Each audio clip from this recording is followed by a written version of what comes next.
On va passer maintenant au chapitre 4 du Tanya. Alors, de quoi on avait parlé avant? On avait parlé que dans chaque personne, on a deux âmes. Une âme qui est animale et une âme qui est spirituelle.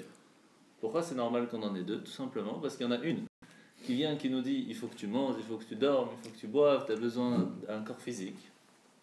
De l'autre côté, il y a une autre âme qui vient, qui nous dit il n'y a pas que le physique, il y a aussi le moral, le cerveau, quelque chose d'autre qui est là et qui va nous donner la possibilité d'être différent des animaux. Quelle est la différence entre l'animal et l'homme? L'animal, il a une vie, il mange, il boit, il dort, il a tout comme nous. Alors, quelle différence? Pourquoi est-ce qu'on serait tellement différent d'un animal? La seule différence qui fait ça, c'est parce que lorsqu'on mange, lorsqu'on dort, lorsqu'on fait des actions, il y a une raison derrière. Si c'est juste parce qu'on a faim qu'on mange, c'est comme un animal. Si c'est parce qu'on a soif qu'on boit, c'est comme l'animal. Si c'est parce qu'on est fatigué qu'on dort, c'est comme l'animal. Donc c'est quoi la différence entre nous et l'animal? C'est qu'il y a une raison. Quand on va dormir, c'est pour avoir des forces pour faire quelque chose demain. Il y a un but dans la raison pourquoi on va manger, il y a un but pourquoi on va dormir et il y a un but pourquoi on va boire. Alors ce but-là, il peut être de deux façons. Ou il est pas bon, c'est-à-dire qu'on va aller dormir ou manger pour aller faire des choses pas bonnes, ou on va utiliser cette force pour faire quelque chose de bien. Et là, ça va dépendre de quelle partie de l'âme on va utiliser, ou la bonne ou la pas bonne. Mais dans l'âme, on va voir qu'on peut utiliser notre âme de plusieurs façons. Alors, on avait expliqué que dans chaque âme, c'est découpé en 5. Il y a la partie de l'action de l'âme. Par exemple, quand je fais une action, je donne à quelqu'un un peu d'argent qu'il n'y avait pas, j'ai fait l'action de donner. Il y a la façon de la parole, du sentiment. Ça veut dire que là, c'est plus une action vraiment, c'est le sentiment d'aimer, de ne pas aimer, de vouloir, de ne pas vouloir, etc.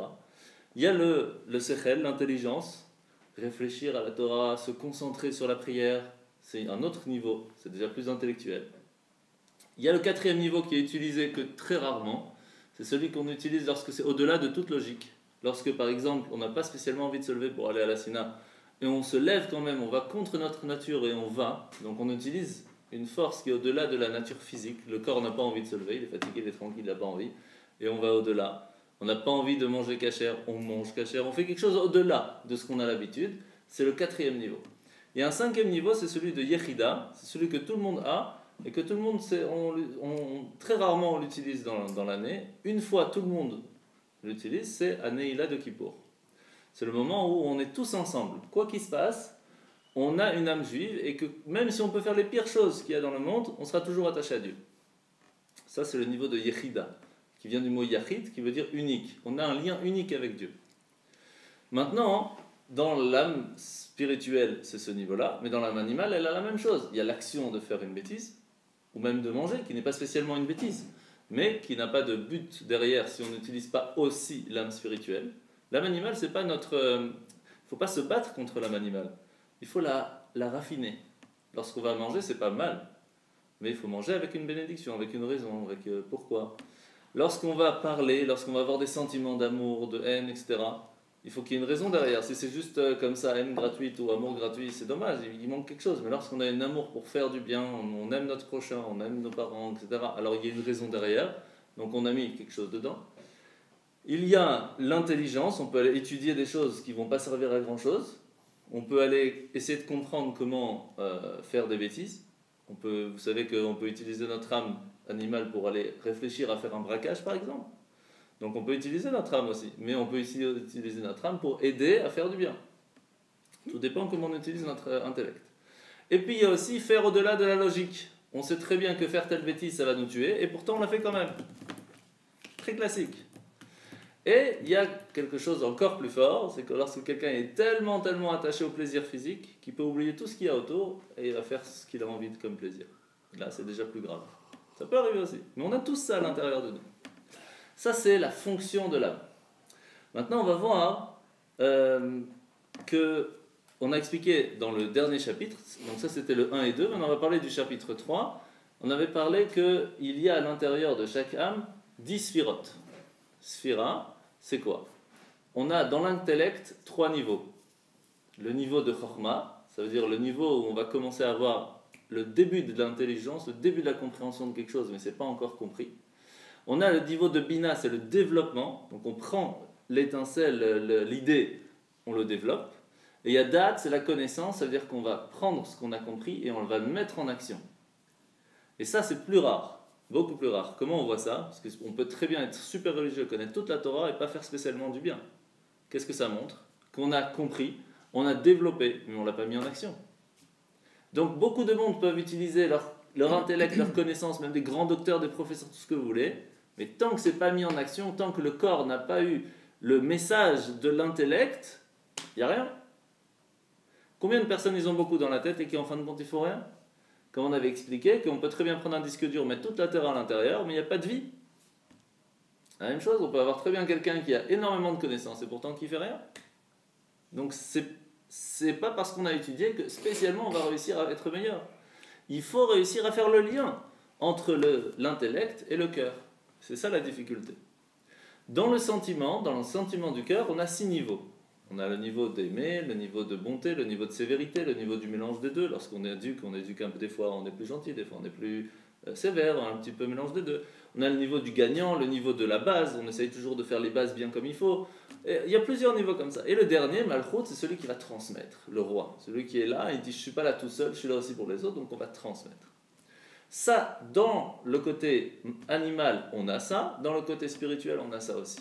Il y a l'intellect, il y a les sentiments, il y a les différents sentiments, il y a le transmettre. Maintenant, ce qu'on va essayer de parler, c'est des habits. C'est quoi les habits? Lorsqu'une personne elle est toute nue, elle existe. Mais pourtant, si elle n'utilise pas ses habits, alors elle n'a pas de lien avec l'extérieur. L'âme, c'est la même chose. Comment on voit ça? L'âme, on a dit qu'elle a envie de faire le bien. Elle a envie de réfléchir à la Torah, elle a envie de se concentrer pendant la prière, elle a envie de faire des bonnes choses, et elle nous envoie les messages, vas-y, fais quelque chose, vas-y. Pourtant, on ne fait pas tout le temps. Alors elle envoie les messages, les mails sont envoyés, mais on ne veut pas ouvrir. Qu'est-ce qu'on fait? On les envoie dans les spams directs. Comment faire pour se rendre compte qu'on a reçu un mail, et qu'on a envie de l'ouvrir, et qu'on va l'utiliser? Alors comment ça marche? Regardez, c'est écrit dans le texte. Ve'od yesh lechol nefesh elokit shlosha levushim. Il y a dans toute âme de Dieu 3 habits. Shehem, qui s'appellent comment? Marshava, Dibur ou Maaseh, Shel Tariag Mitzvot HaTorah. La pensée, la parole et l'action des 613 commandements de la Torah. Donc c'est quoi les habits? Ce sont la pensée, la parole et l'action. Donc,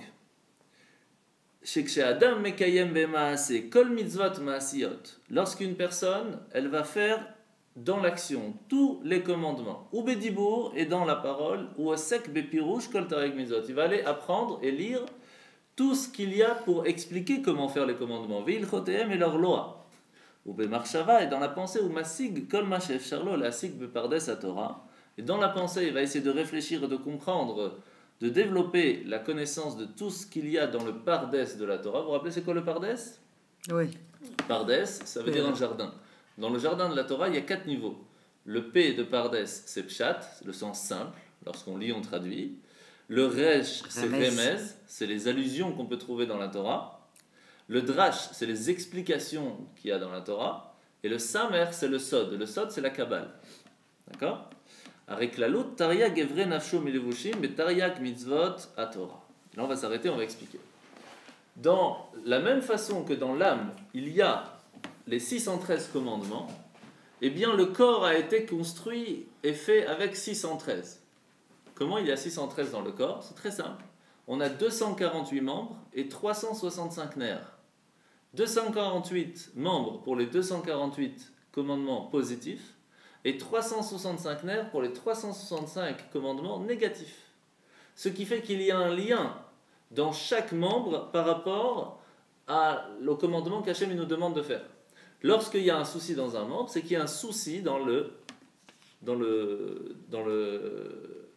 chemin spirituel. Parce que comment fonctionne un membre? C'est très simple. Le cerveau envoie un message au membre et lui dit vas-y bouge. Mais si le cerveau, son éclair, sa petite lumière qu'il envoie à l'œil pour dire vas-y vois, il n'arrive pas à passer parce qu'il y a quelque chose qui bloque. Alors l'œil ne peut pas voir, même s'il existe, il n'a aucun souci, l'œil ne peut pas voir. C'est psychologique. Énormément de choses sont psychologiques dans le corps. Qu'est-ce qui fait que ça passe ou ça ne passe pas? Hachem nous a dit c'est l'âme. L'âme se trouve dans le sang. Et en général, ça passe par le sang. Donc il y a deux âmes. Il y a une âme qui se trouve dans le sens, c'est l'âme animale. C'est pour cela que même si quelqu'un ne fait pas spécialement du bien, il peut quand même vivre et voir et bouger et faire tout ce qu'il veut. Parce qu'il y a l'âme animale qui fait transmettre quelque chose.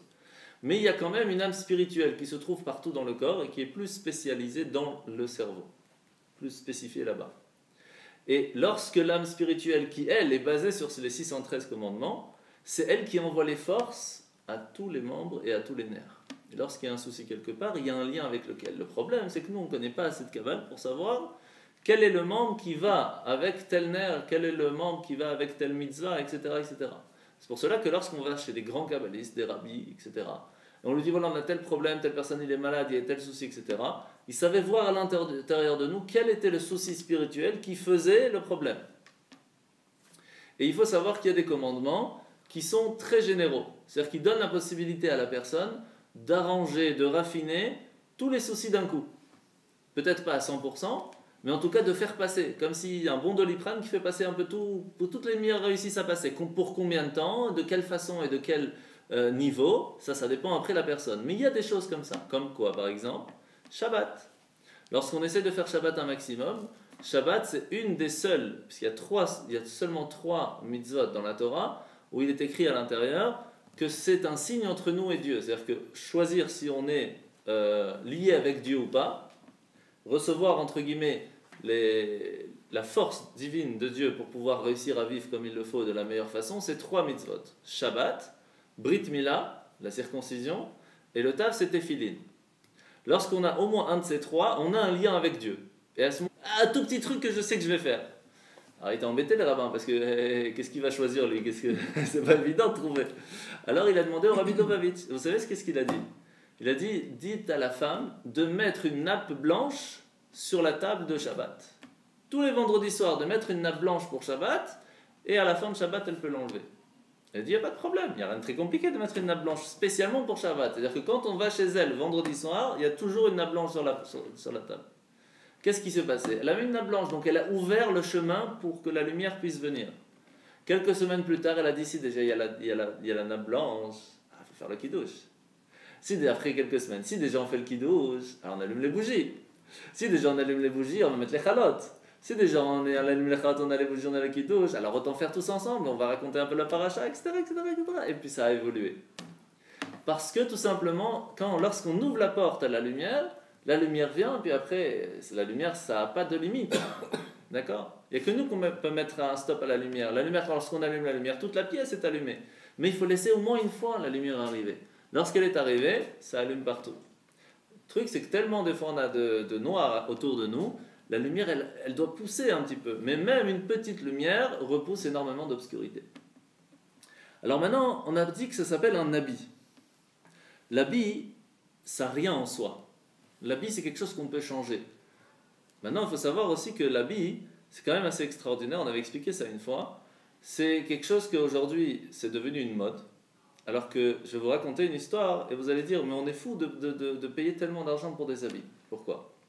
Il y avait une fois un monsieur qui travaillait chez un roi. Et c'était vraiment son ami, son premier ministre. Depuis tout petit, il le connaissait, il a toujours aidé avec les gens. Un jour, il a fait une tellement grosse erreur qu'il devait être condamné à mort. Mais vraiment grave. Mais c'était tellement son ami qu'il a demandé pardon et tout. Alors le roi lui a dit, écoute, je suis d'accord de ne pas te tuer. Une seule condition, c'est que tu vas mettre autour de ton cou une ficelle. Et cette ficelle va te rappeler que je t'ai gracié, que je t'ai laissé vivant. Il a dit d'accord. Il lui a dit, mais par contre, tu devras toujours donner à tes descendants cette ficelle pour qu'ils se rappellent que s'ils vivent aujourd'hui, c'est grâce parce que je les ai pardonnés. Qu'est-ce qui s'est passé? Quand il a donné à son fils, il a dit, c'est dommage de mettre juste une ficelle. Alors il a mis une petite perle ici, en plus. Au moins ça passe, ça fait quelque chose. Et quand lui, il a donné à son autre fils, il a mis des perles partout. Le petit fils qui a vu plein de perles, il a dit c'est dommage, maintenant la modernité c'est mettre un peu d'or, un peu d'argent, un peu de diamant. Il a arrangé la ficelle encore mieux. Au bout de quelques générations, c'était tellement magnifique que les gens ils avaient de l'envie. Les gens ils étaient jaloux de leur collier. C'était un collier qui avait plusieurs générations, qui est passé de génération en génération, de père en fils. Et puis il y a un vieux monsieur qui vient voir quelqu'un qui est jaloux, il lui dit mais ça va pas la tête. Tu es jaloux de quoi là? Tu es jaloux de quelqu'un qui a fait une tellement grave erreur qu'il devait être condamné à mort et c'est ce que le collier lui rappelle. Et toi, tu es jaloux qu'il devait être condamné à mort. C'est de ça que tu es jaloux. C'est quoi nos habits? Lorsqu'Adam et Ève étaient dans le jardin d'Éden, Dieu leur a dit, si vous tenez 3 heures, vous serez immortels et il n'y aura aucun souci, tous vos descendants seront top. Sauf si vous mangez ce fruit interdit. Si vous mangez, vous serez condamnés à mort, vous et tous vos descendants. Lorsqu'ils ont mangé, qu'est-ce que Dieu leur a fait? Il leur a fait des habits. Il leur a dit, ces habits-là, ce sera la marque qui vous rappelle que vous avez fait la plus grave erreur qu'il y a dans toute l'humanité. Alors ils avaient mis quoi? Juste des petits habits parce que c'était une honte de mettre des habits. Et ça a évolué. Aujourd'hui, on paye des habits à des prix extrêmement chers. Pourquoi? Pour se rappeler qu'on a fait, nos ancêtres ont fait, et nous aussi en même temps, puisqu'on ramasse une des plus graves erreurs de l'humanité. Donc c'est quoi un habit? C'est quelque chose qu'on peut changer. On peut l'enlever, on peut le remettre, on peut mettre un autre, etc. Donc qu'est-ce qu'il y a dans l'habit? Comment est-ce qu'une âme, elle peut avoir un habit? Ça ne marche pas. Alors, on a dit il y a 3 levushim, il y a 3 habits. Marshava, la pensée, Dibo, la parole, et Maasé, l'action. Donc en fait, on parle de quoi ici? On ne parle pas de l'action en soi, on ne parle pas de la parole en soi, et on ne parle pas non plus de la pensée en soi. On parle du potentiel, de la force de la parole. Lorsqu'on est en train de réfléchir à parler, on a à l'intérieur de notre tête la volonté de savoir quoi parler. C'est la force de la parole. Mais on n'a pas encore parlé. Les habits du corps, c'est la parole lorsque ça sort. Les habits de l'âme, c'est la force de la parole, le potentiel de parler, ce qui n'est pas la même chose. Lorsqu'une personne, elle naît, elle a la force de parler, mais comme elle n'a pas appris à parler, son spirituel, son moral, son cerveau n'a pas été encore habitué à parler, même si la bouche est là et tout fonctionne. Pourquoi il ne peut pas parler? Parce que l'âme spirituelle, la force de la parole de son âme n'est pas travaillée pour parler. C'est pour cela que des fois on reçoit une force différente spirituelle, et c'est pour cela qu'il y en a qui ont plus de facilité dans la parole, d'autres qui ont plus de facilité dans l'action, d'autres qui ont plus de facilité dans la pensée, dans la réflexion, dans la compréhension. Pourquoi on est différent? Parce que notre force spirituelle qu'on reçoit dans notre âme est différente. Mais qu'est-ce qui est différent? C'est l'âme ou c'est la force qui est à l'intérieur? Les deux. Alors comment ça fonctionne? On reçoit tous une âme, comme on avait expliqué, il y a 4 mondes. D'accord? Il y a le monde qui est tout à fait spirituel. Là, il y a les grandes âmes, les super anges, enfin le best of the best. En dessous, il y a le monde qui commence, la création. Là, il y a un petit peu de matériel et une majorité de spirituel. C'est de là que viennent toutes les âmes. Sauf ceux des grands rabbis. Toutes les âmes de nous, en fait, à part s'il y a un rabbi dans la salle, je ne sais pas. Et on vient de là. Maintenant, lorsqu'elle descend, elle peut descendre d'un coup, et là, sa force spirituelle est très grande. Ou alors elle est filtrée de plus en plus par rapport aux anges. Les anges, ils ne laissent pas passer. Mais lorsqu'elle arrive en dessous, lorsqu'elle arrive en bas, elle a une force, cette âme. Et savoir quelle âme on va choisir, c'est pas à nous de choisir, c'est pas les parents qui choisissent, c'est Dieu qui choisit. Donc on a un potentiel de notre âme qui n'est pas choisi. Pourquoi? Parce que chaque destin de chaque âme est différent chez chacun. Comment on sait c'est quoi notre destin? C'est très facile. Comment ça fonctionne l'âme? Comment elle est faite là-haut? Il y a une sorte de... c'est une image, hein? C'est expliqué comme ça. Il y a une sorte d'homme, d'humain, qui est faite de lumière, de 600 000 lumières. Chaque lumière, c'est une âme. Chaque lumière, chaque âme envoie des lumières dans le monde. Chaque lumière qui va toucher une personne, c'est son âme. Ce qui fait que nous, on est attachés à cet humain, entre guillemets, de lumière, d'accord? Mais ces 600 000 lumières, ils sont où? Tous dans la tête? Non, ils sont partout dans le corps. Ce qui fait qu'il y a des personnes qui sont plus dans le travail de la main, puisque leur lumière vient de la main. Leur source de lumière vient de la main. D'autres plus de la tête, puisqu'ils sont plus dans la compréhension. D'autres plus de la parole, parce qu'ils ont plus de facilité à parler. Plus ils sont psy, alors ça vient de l'oreille, etc., etc. Il y a d'autres qui sont plus bons de la langue, parce qu'ils sont bons dans le goûter. Chacun a une façon différente, mais on vient tous du même endroit. Ok?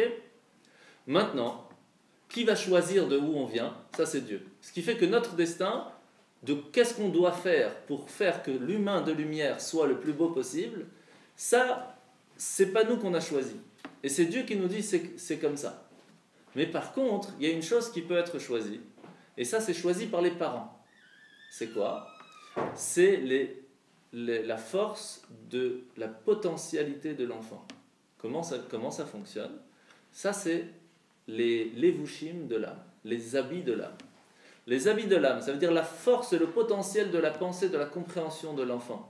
Comment il va utiliser sa lumière qu'il a reçue. Comment est-ce qu'il va réussir à utiliser le potentiel de sa force de parole et comment il va utiliser le potentiel de sa force d'action. Ça dépend comment est-ce que l'enfant a été conçu. S'il a été conçu avec une bonne pensée, si lorsque l'homme il a fait ça avec sa femme, il a pensé à sa femme, il n'a pas pensé à une autre femme. Et tout ça peut faire des différences. Lorsque la conception est bien faite et que Dieu a envoyé son âme, à ce moment-là, la pureté de l'âme et la pureté des habits fait que l'enfant a plus de potentiel dans beaucoup de choses. Mais ça ne s'arrête pas là. Ça ne s'arrête pas là. Pourquoi? Parce qu'on peut très bien avoir quelqu'un qui n'a pas spécialement été conçu dans la pureté. La femme n'était pas au mikvé, tout ce que vous voulez. Mais pourtant, niveau extraordinaire. Pourquoi? Parce que ce potentiel qu'il a, ça ne veut pas dire qu'il est impossible à changer. Attendez. Ça ne veut pas dire qu'il est impossible à changer. Ça veut simplement dire que ce sera peut-être plus difficile pour lui dans telle chose ou plus facile dans d'autres. C'est pas parce que quelqu'un il a plus de facilité dans la parole qu'il ne peut pas réussir à écouter. Il peut, sauf que ce n'est pas spécialement son truc. Quelqu'un qui est plus facile dans la médecine, plus dans l'étude, plus dans la cordonnerie, etc., ça ne veut pas dire qu'il ne peut rien faire d'autre. C'est juste qu'il a plus de facilité. Parce que les habits qu'il a reçus au moment de sa conception et de sa naissance ont été conçus plus facilement pour ça. Mais ça ne veut pas dire qu'il ne peut pas faire autre chose. C'est comme si un homme il vient vous dire « Ah non, les hommes ils ne font pas la vaisselle. On n'a pas été conçus pour ça. » C'est pas faux. On n'a pas été conçus spécialement, c'est pas notre truc. Mais ça ne veut pas dire qu'on ne peut pas. La preuve, tous les hommes doivent aider leurs femmes, donc de temps en temps il faut faire la vaisselle, de temps en temps il faut, même pas plus que de temps en temps, plus que ça. Il faut aider, il faut mettre la table, etc. Et pourtant c'est quelque chose qui est difficile pour un homme. Mais il faut le faire. Et c'est pas impossible, c'est juste que c'est pas spécialement le truc. Pourquoi? Parce qu'on a été conçu d'une façon différente. Mais ça ne veut pas dire que c'est impossible. Ce qui fait qu'on a des habits en nous, 3 habits. La pensée, la parole et l'action, qui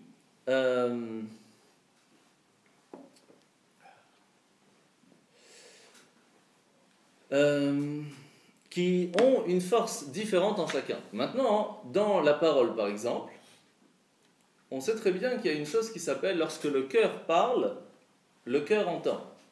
Même si c'est d'une langue différente. Comment on voit ça? Très facilement avec les enfants. Des fois, surtout la maman, lorsqu'un enfant, un bébé, il pleure, et même s'il bafouille un petit peu quelques mots, la maman, elle comprend tout de suite. Pourtant, il n'a pas dit les bons mots. Comment c'est possible alors qu'il peut comprendre? Parce que c'est le cœur qui parle au cœur. Encore plus que ça, des fois, vous pouvez arriver à un shiur, à un cours de Torah, et si vous sortez du cours, on vous pose la question, le cours était en quelle langue? Je ne me rappelle plus. Comment c'est possible? Parce que vous vous êtes concentré sur le contenu et pas sur la parole. Quand on se concentre sur le contenu qui est à l'intérieur, on se concentre pas sur quel mot on a utilisé. Et ça arrive très souvent lorsqu'on est en cours dans une yeshiva par exemple, parce qu'on utilise plusieurs langues, des fois il y a un peu de français, des fois un peu de yiddish, un peu d'hébreu, c'est un mélange d'araméen, etc. On ne se rend même pas compte de quelle langue il a utilisé le prof, parce qu'on n'est pas concentré sur ses paroles, on est concentré sur le contenu de ce qu'il y a à l'intérieur du cours. Donc on voit que l'habit de la force de la parole n'est pas spécialement une chose c'est pas l'âme, c'est un habit, c'est quelque chose qu'on peut changer. La preuve, c'est que des fois on peut parler, des fois on peut pas parler. Donc c'est un habit, c'est comme un habit. Des fois on peut mettre un habit, des fois on peut ne pas le mettre. Donc la possibilité de parler ou de ne pas le faire, c'est seulement l'habit de l'âme. On peut parler ou on peut ne pas parler. La même chose dans l'action, on peut faire ou ne pas faire. Donc c'est l'habit de choisir si je veux faire ou si je ne veux pas faire. La seule habit qui est tellement proche de l'âme, qui est en nous, qui nous fait comprendre un tout petit pourcent de la force de l'âme, c'est la pensée. Parce qu'arriver à ne pas penser, c'est impossible. On peut arrêter de penser à une chose en pensant à une autre, Mais même si vous dites j'arrête de penser, j'arrête de penser, j'arrête de penser, vous êtes en train de penser d'arrêter de penser. On ne peut pas s'arrêter de penser. La force de la pensée, c'est que si on ferme les yeux et qu'on essaye de se dire allez, on est aux Bahamas, c'est comme si on est aux Bahamas à ce moment-là. Il y a des gens, lorsqu'on est en train de lire un livre, par exemple, moi quand je lis un livre, je suis tellement dedans que le monde il peut s'écrouler, je suis dedans. Parce que la pensée peut nous amener dans un autre endroit. Et ça, c'est la force de la prière. D'un côté, lorsqu'on prie, on peut très bien prier et être de l'autre côté du monde. On peut être à Tahiti en train de prier, ou on peut être en train de lire un tout petit peu de prière sans spécialement tout comprendre et être vraiment dans le temple à côté de Dieu. Parce que ça dépend de nous, ça dépend de notre pensée. Ça dépend de comment est-ce qu'on va utiliser notre force de pensée. Ça, c'est la force de la pensée. Donc, on a trois habits qui sont extraordinaires, mais ça dépend de nous de choisir comment les utiliser ou pas. Alors, on a dit qu'on a 248 membres, 365 nerfs. Dans l'âme, il y a 248 membres aussi, et dans les mitzvot, dans les commandements, on a 365 nerfs aussi. Qu'est-ce que ça veut dire? C'est-à-dire que le corps a été fait pour qu'on puisse faire les commandements divins. Si on a deux mains, c'est parce qu'il y en a une qui va aider à mettre les téphilines.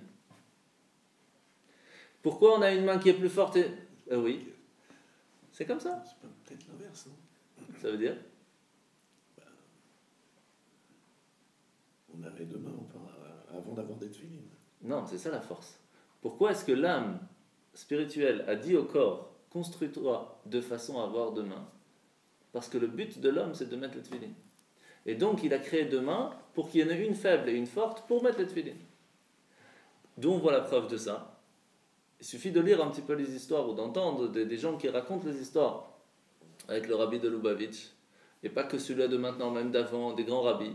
Lorsque des gens ils avaient des soucis pour marcher, pour parler, etc., le rabbi leur dit fais telle mitzvah, tu vas voir que ça fonctionne. Pourquoi? Parce que le corps il dit comme ça. Tu as eu deux mains, hein. Pourquoi? Parce que je voudrais qu'avec ces mains tu fasses des bonnes actions. Par exemple, tu allumes les bougies, par exemple, tu mets tes téphilines, par exemple, tu fais telle chose, tu prends un livre, etc. Mais si tu n'utilises pas ces mains pour faire ça, pourquoi tu veux qu'ils fonctionnent? Je ne les ai pas construits juste pour aller manger. Je les ai donnés pour une raison. Si tu fais ne serait-ce qu'une seule raison, ça suffit pour que je te les donne qui fonctionnent. Mais si tu ne les utilises pas pour ça, c'est dommage. La même chose pour les yeux, la même chose pour le nez. C'est comme ça que Hachem il a construit. C'est pour cela qu'il y a 248 membres dans la Torah. Ce sont les 248 mitzvot positives.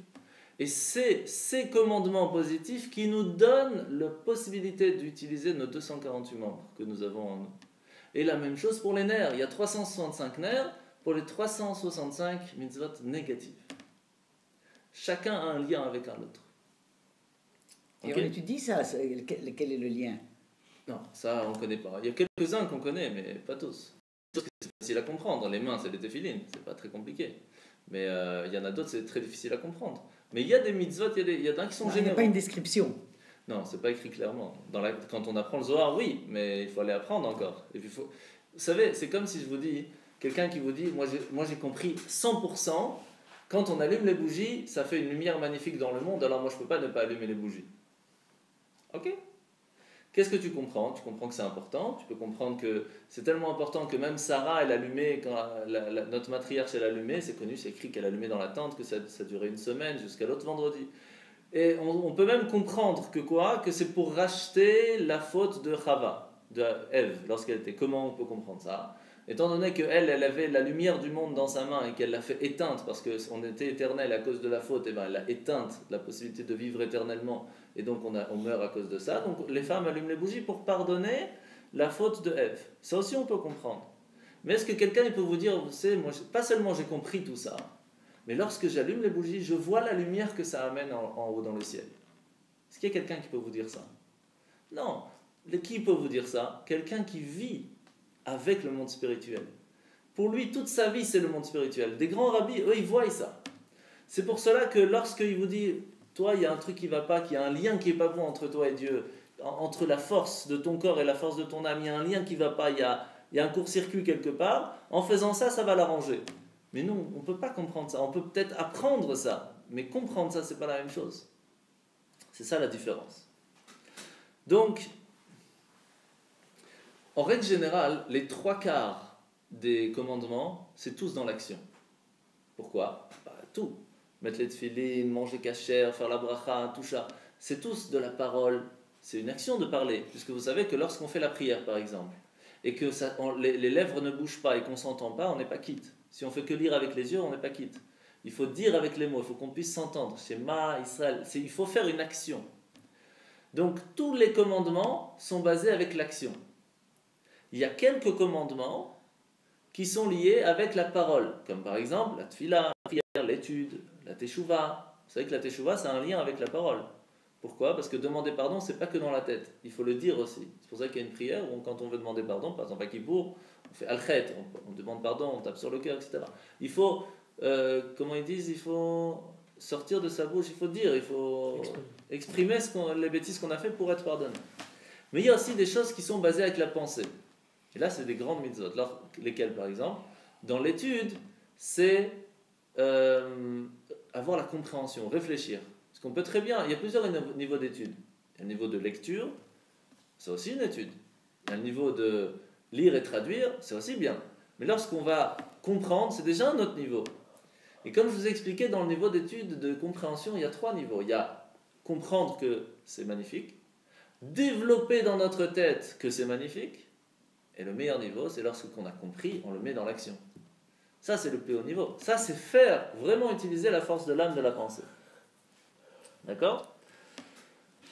Maintenant, même dans l'action, on va voir dans les mots, vous allez voir. Donc on en est 4e ligne. Melubashim betareg mitzvot Torah ou bepratut prinat chabad. Dans le détail, c'est le chabad. Chabad, c'est quoi? Chochma, bina, da'at. Donc l'étincelle de compréhension, le développement et le da'at, la connaissance. Chez benafsho melubashot beasagat Torah.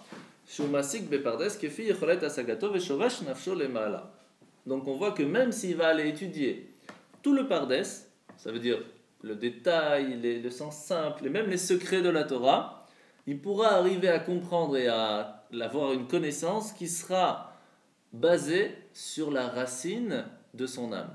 Comme je vous expliquais, son âme a un certain potentiel. Donc on peut arriver jusqu'au maximum de ce potentiel. Ce qui fait que personne n'est le même.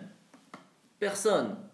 Et donc si Dieu a choisi qu'on doit être vivant dans ce monde, c'est qu'on a quelque chose en nous que personne dans le monde ne l'a. Personne d'autre. Sinon il ne nous aurait pas mis dans ce monde. Donc si on est vivant ici, maintenant, à tel moment, c'est qu'on a une force, un potentiel en nous qui est différent du monde entier.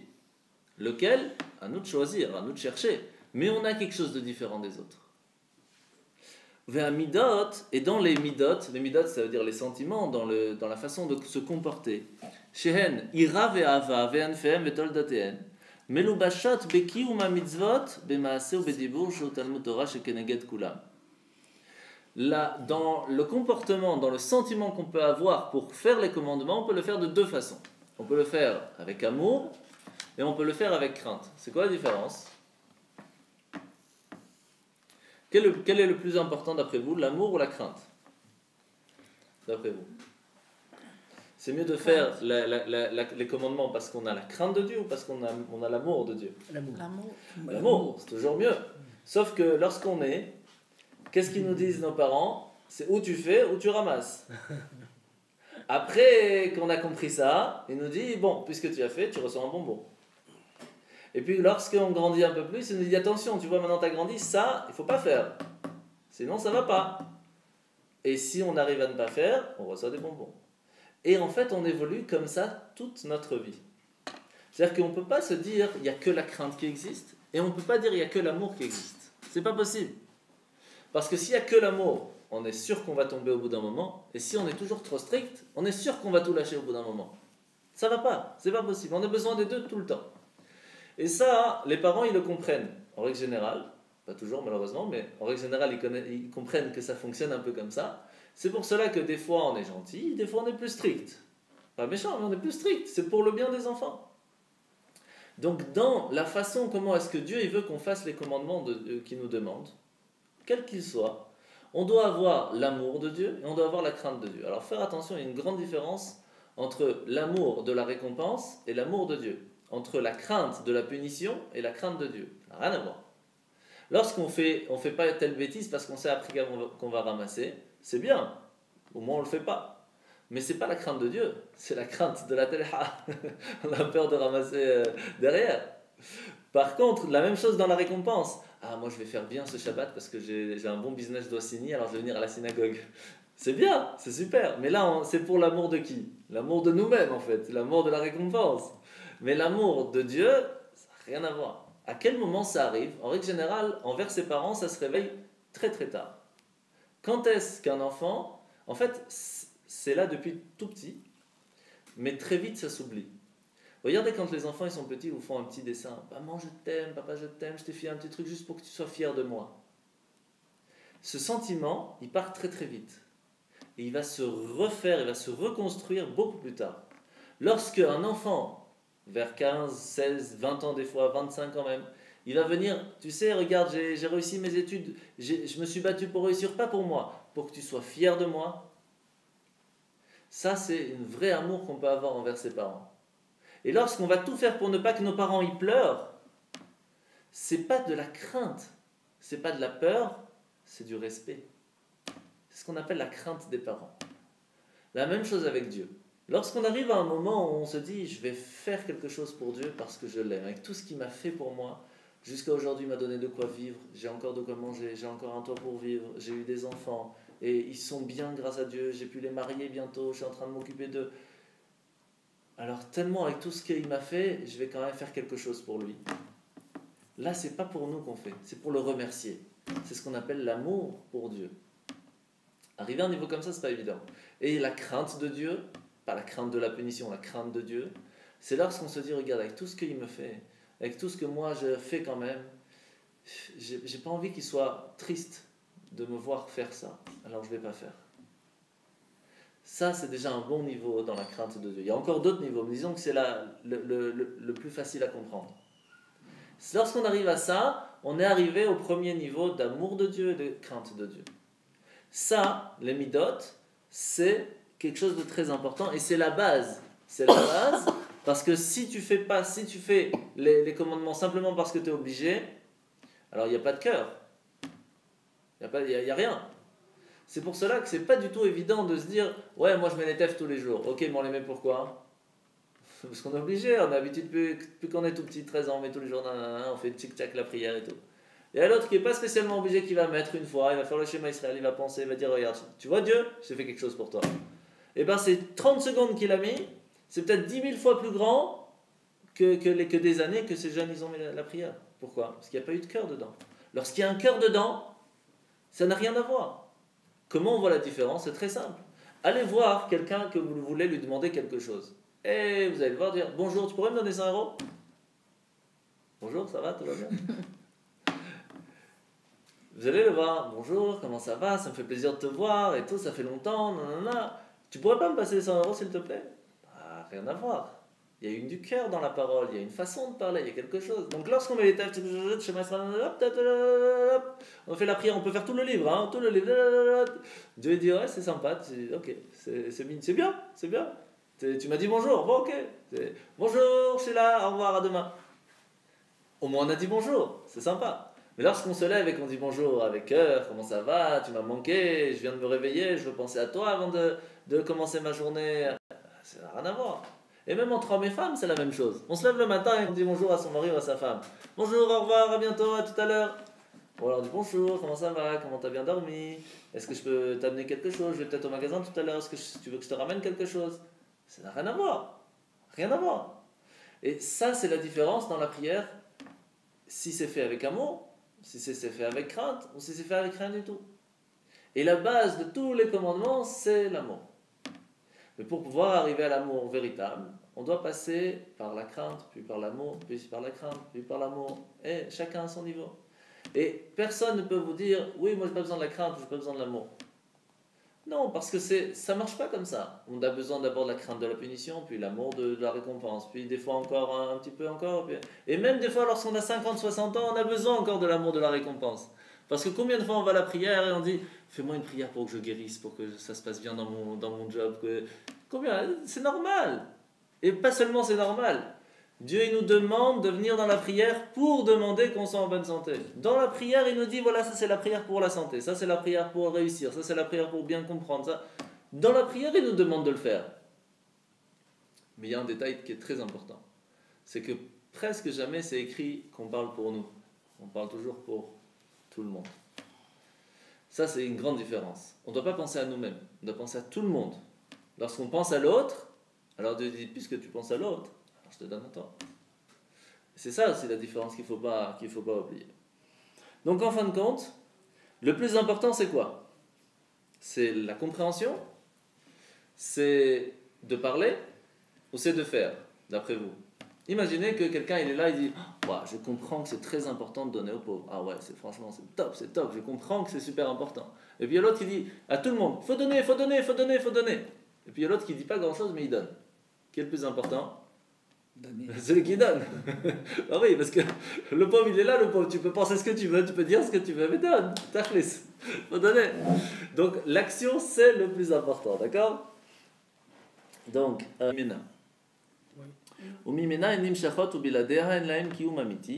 que s'il n'y a pas l'amour, alors on ne peut pas véritablement faire les commandements comme il le faut.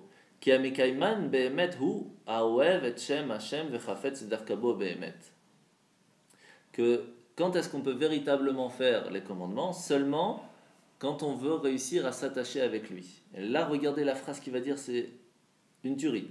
Ve'i efshar ledavkabo be'emet Kihim bekium ramach pikudim she'em ramach evarim de malka kavyachol. On ne peut pas s'attacher à Dieu que si on fait les commandements de Dieu. Il y a quelqu'un qui va dire moi je suis juif dans le cœur. Moi je suis attaché à Dieu dans le cœur. La Torah nous dit non, ça marche pas comme ça. Tu te trompes. Tu veux t'attacher à Dieu?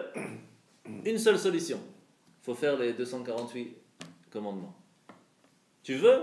Ne dis pas je suis dans le cœur. Sinon Hachem te dit moi aussi dans le cœur, moi je t'aime bien.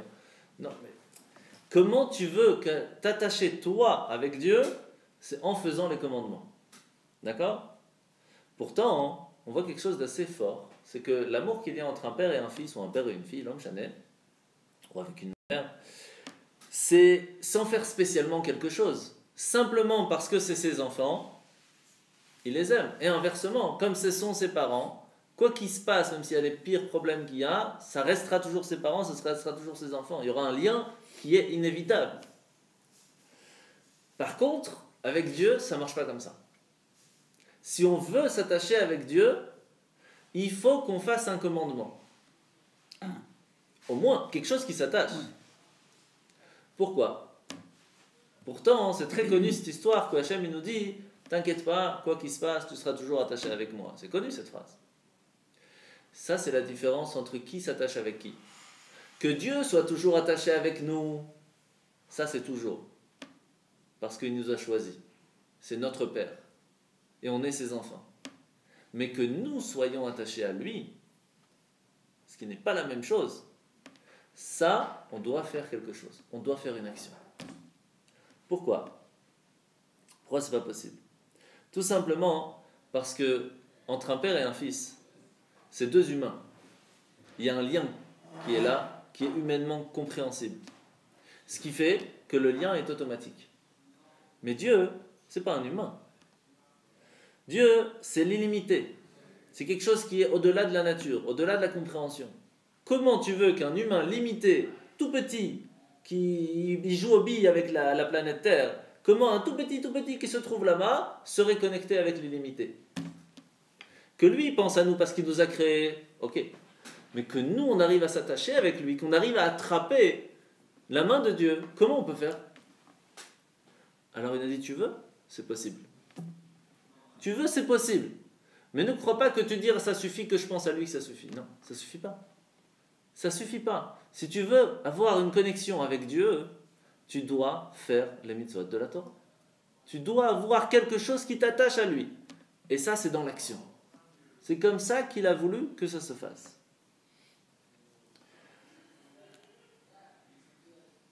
Comment il nous montre ça dans le monde? Il nous montre ça de façon très simple. Imagine, il y a une mouche qui tourne autour de nous. Ça nous intéresse? Pas du tout, même pas, ça nous embête. La même chose. Imagine que Dieu, il est dans le monde, partout. Et il y a une mouche qui tourne autour de lui. C'est qui cette mouche? C'est nous. On tourne dans le monde, on fait plein de choses. Et qu'est-ce que tu me veux? Qu'est-ce que tu fais dans ce monde? Est-ce que tu viens me dire bonjour? Tu viens faire quelque chose pour moi? Non? Alors tu fais que m'embêter. Par contre, il y a l'abeille. C'est la différence entre la guêpe et l'abeille. L'abeille, qu'est-ce qu'elle fait? Elle fait du miel.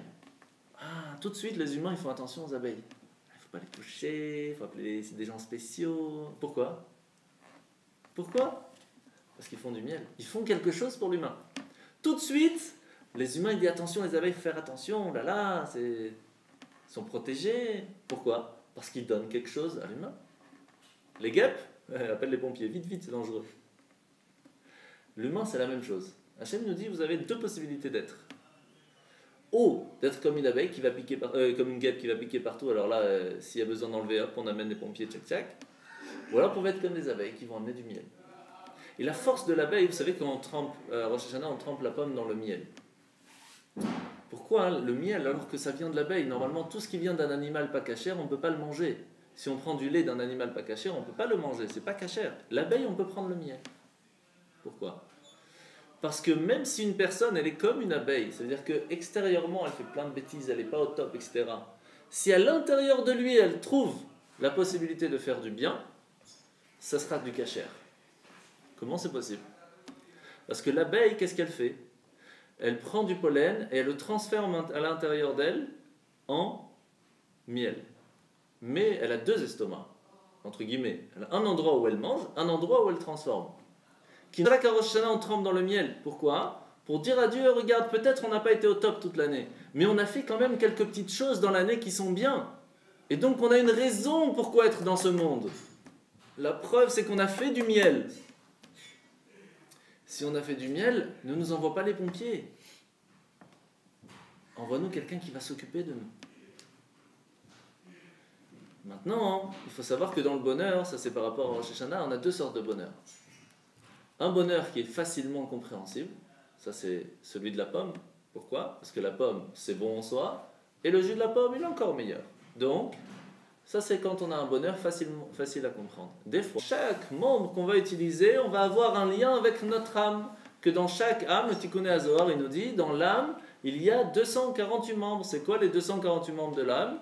C'est la volonté de faire le commandement. Et puisque le commandement c'est de mettre les têtes, puisque le commandement c'est d'allumer les bougies, pour ça on a besoin d'une main, donc Hachem nous a donné une main. Et vous savez ce qui est extraordinaire lorsqu'on a fini de faire une étude, on dit toujours cette phrase. Rabbi Hanania ben Akasha Omer, Rabbi Hanania le fils de Akasha, il nous dit, Rabbi Hanania ben Akasha Omer, Rabbi Hanania ben Akasha Omer, Zachar Kadosh Baruch Hu le Zakat Israël. Dieu a voulu donner beaucoup de mérite au peuple juif. Et qu'est-ce qu'il a fait? C'est pour ça qu'il nous a donné beaucoup de Torah et beaucoup de mitzvot. Pourquoi beaucoup? Parce qu'au début, lorsqu'il a créé le monde, il a dit à Adam et Ève, il leur a dit, regardez, vous avez le bien, le mal. Un commandement à faire, mange ses fruits. Un commandement à ne pas faire, ne mange pas celui-là. Si tu fais ça, t'as tout. Tu fais l'autre, t'as plus rien. Qu'est-ce qu'il a vu? Que lorsqu'ils ont fait l'autre, ils ont tout perdu. Ils ont perdu l'éternité, ils ont perdu tout. Alors Dieu il a dit, c'est pas possible comme ça. Parce que l'humain, il est fait pour se tromper au bout d'un moment. Si je leur donne un, ça va être la catastrophe. Alors il nous a donné 613. 248 possibilités de faire du bien. Comme ça, chaque fois qu'on fait un truc de bien, on gagne. Et aussi 365 possibilités de ne pas faire de mal. Pourquoi? Parce que c'est toujours plus facile de ne pas faire le mal que de faire le bien. Imaginez, vous vous levez un jour de Shabbat, vous levez le matin et dites, allez, je reste au lit ce matin. Qu'est-ce qui s'est passé? Vous n'avez pas allumé la lumière, donc vous avez gagné encore une minute que vous n'avez pas transgressé Shabbat. Vous n'avez pas allumé la télé, vous avez gagné encore une minute que vous n'avez pas transgressé Shabbat. Vous n'avez pas pris la voiture, vous avez encore gagné une minute que vous n'avez pas transgressé Shabbat. Vous imaginez la force? Alors, en plus de ça, par contre, les mérites qu'on reçoit de ne pas avoir fait une bêtise, ça a un mérite, ça a une récompense. Mais lorsqu'on fait une bonne action, c'est encore plus grand. On se lève le matin et on vient à la synagogue, c'est encore autre chose. Mais déjà d'avoir pensé à ça, de ne pas faire, c'est déjà extraordinaire. C'est pour ça qu'il nous a donné tout ça, pas pour nous embêter. Il nous dit, je t'ai créé un corps qui est fait avec 248 membres, 365 nerfs, parce que chaque fois que tu vas faire ou ne pas faire quelque chose, tu vas gagner des forces. Et ton corps a été fait pour faire tout cela. Pour ça, ça a été fait pour ça. Donc ne dis pas, ah non, moi mon corps il n'est pas fait pour ça, moi je ne suis pas fait pour me réveiller le matin à la Sina, tu rigoles. Je suis fatigué le matin. Ton corps a été créé pour que tu te réveilles le matin. Ça ne veut pas dire que c'est facile. Mais si c'était facile, il n'y a plus de récompense. Il n'y a pas de mérite. Mais ton corps a été fait pour ça. Et donc, si on utilise tout notre amour qu'on a envers Hachem, et on dit à nos membres, tu sais, il nous a donné la vie, on est en bonne santé, on a de quoi marcher, on a de quoi vivre, on a de quoi regarder, on peut entendre, on peut parler. Peut-être on va faire plaisir à Dieu aujourd'hui. Peut-être on va utiliser nos oreilles pour écouter un cours de Torah. Peut-être on va utiliser notre bouche pour faire un peu de prière. Peut-être on va faire Shema Israël avant de dormir. Peut-être on va mettre les tefilines demain. Peut-être on va faire ci. Faire plaisir, reconnaître, être reconnaissant envers Dieu un petit peu avec tout ce qu'il nous donne. Et par contre, on a de l'autre côté la ira, la crainte. La crainte, c'est la peur un petit peu. Alors attention, comme je vous ai dit, il y a la peur de la punition, il y a la peur de Dieu. C'est pas la même chose. Et avoir la crainte, c'est de dire à son corps, tu sais, lorsque tu vas faire quelque chose contre la volonté de Dieu, c'est comme si tu coupes la lumière qui te donne la vie. C'est-à-dire que tu dis à la main, par exemple, vas-y, prends ça, c'est interdit, mais prends-le. Mais sache que quand tu vas le prendre, tu vas perdre une force spirituelle, tu vas perdre une force physique, tu vas perdre quelque chose. C'est intelligent? Pas spécialement, mais pourtant on le fait. Pourquoi? Parce qu'on ne se rend même pas compte, en fait. C'est pour ça que c'est important d'étudier. Parce que lorsqu'on se rend compte de chaque action qu'on fait, chaque décision qu'on prend, c'est pas seulement contre la chose ou contre Dieu, c'est contre nous-mêmes. Imaginez, vous êtes dans l'ordinateur et vous dites à l'ordinateur, bon, vas-y, si j'appuie sur ce bouton, je sais que ça va mettre un virus, mais bon, j'ai envie, je veux voir un peu comment ça se passe. Pourquoi pas? Clique. Et après, tu te poses la question pourquoi ça plante. Tu as appuyé, qu'est-ce que tu veux de plus? Après, on commence à mettre des antivirus, à remettre. Ah oui. Mais dans Windows, qu'est-ce qu'ils ont fait de très intelligent? Même si ça ne marche pas à tous les coups, mais ils ont mis ça. C'est de pouvoir revenir à un moment précédent. D'accord? C'est-à-dire que ça s'enregistre toutes les heures, par exemple, ou chaque fois qu'on installe un nouveau programme. Et que si ça ne fonctionne pas, s'il y a des problèmes, on peut revenir au moment juste avant, comme si ça n'avait jamais été installé. Ça s'appelle la Teshuvah. Hachem, il nous dit, je t'ai installé le même programme. Si un jour, tu as fait une bêtise, tu peux dire à Dieu, fais comme si j'étais avant. Mais quelqu'un d'intelligent, lorsqu'il a fait ça, lorsqu'il a cliqué sur ce bouton pour revenir à une heure avant, qu'est-ce qu'il va faire, l'homme intelligent? Il ne va pas réinstaller le programme. Parce que s'il le réinstalle, il aura le même problème. Mais Dieu il nous dit la même chose. Si tu fais tes chouvas, tu appuies sur ce bouton, ne refais pas la même chose. Si tu refais, alors c'est comme si tu n'as rien fait. C'est bête. C'est la même chose. Sauf qu'on tombe dans le piège et on le refait quand même. On est curieux, on veut savoir si ça fonctionne ou pas. Bon, mais ça c'est la force de la teshuva. Alors lorsqu'on s'attache avec Hachem, lorsqu'on veut s'attacher avec Dieu, on a la possibilité comment? D'une seule façon. Si on étudie la Torah, si on fait les commandements divins, si on a ce sentiment d'amour ou de crainte. Ce sont les trois choses, les trois habits de l'âme. C'est ce qui nous permet d'utiliser l'âme. Lorsqu'on utilise l'âme, on se connecte avec Dieu, puisque l'âme, c'est une partie de Dieu. C'est comme ça qu'on peut s'attacher à lui, parce qu'en tant qu'humain physique, c'est trop loin. Le physique, c'est un tout petit par rapport à Dieu. Mais on a à l'intérieur de nous une partie de Dieu. Cette partie de Dieu, c'est une âme. Comment on peut utiliser l'âme? On ne peut pas utiliser l'âme. C'est quelque chose qui est au-delà de nous, puisqu'on est dans un corps physique. Mais on peut utiliser les habits de l'âme. Les habits de l'âme, c'est la pensée, la compréhension. Mais comprendre quoi? Eh bien, ce que l'âme a envie de comprendre. Qu'est-ce qu'elle a envie de comprendre? La Torah. Les habits de l'âme, c'est aussi la parole. Mais qu'est-ce qu'elle a envie de parler, l'âme?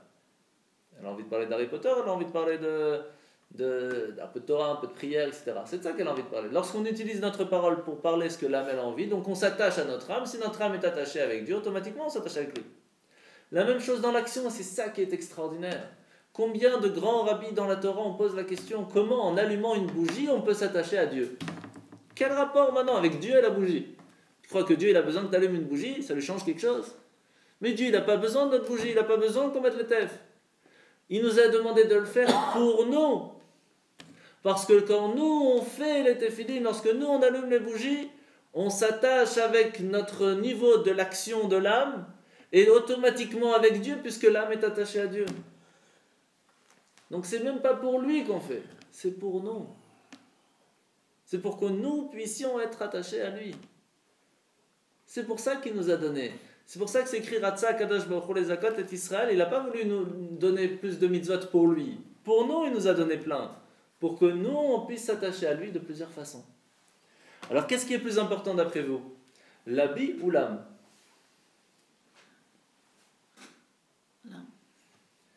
L'âme. Mais le problème, c'est que c'est l'âme par rapport à Dieu. Parce que c'est plus proche de lui. Mais nous, on est trop bas. Nous, on est en dessous. Il ne veut pas tester.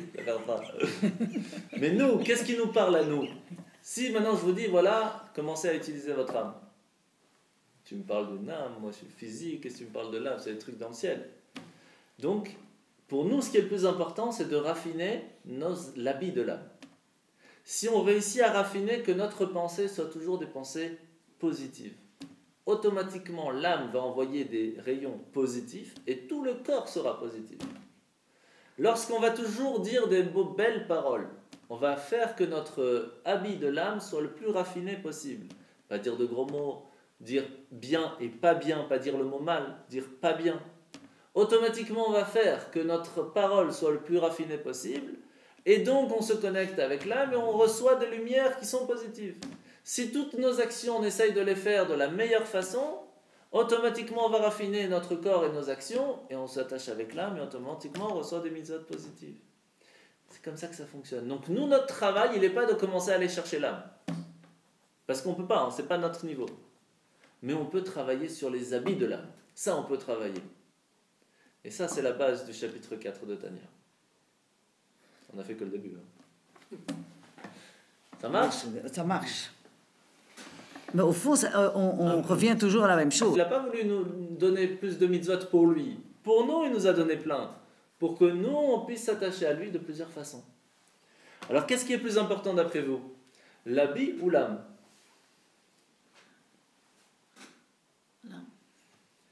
L'âme. Mais le problème, c'est que c'est l'âme par rapport à Dieu. Parce que c'est plus proche de lui. Mais nous, on est trop bas. Nous, on est en dessous. Il ne veut pas tester. Mais nous, qu'est-ce qui nous parle à nous?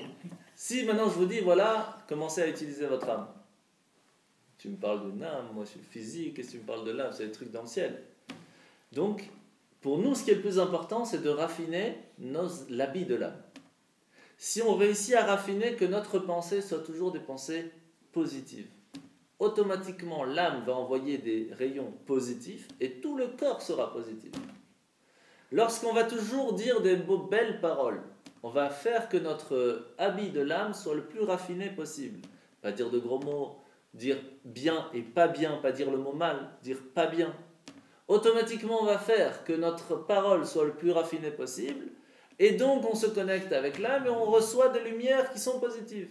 Si toutes nos actions, on essaye de les faire de la meilleure façon, automatiquement on va raffiner notre corps et nos actions, et on s'attache avec l'âme et automatiquement on reçoit des mitzvot positives. C'est comme ça que ça fonctionne. Donc nous, notre travail, il n'est pas de commencer à aller chercher l'âme. Parce qu'on ne peut pas, ce n'est pas notre niveau. Mais on peut travailler sur les habits de l'âme. Ça, on peut travailler. Et ça, c'est la base du chapitre 4 de Tanya. On n'a fait que le début.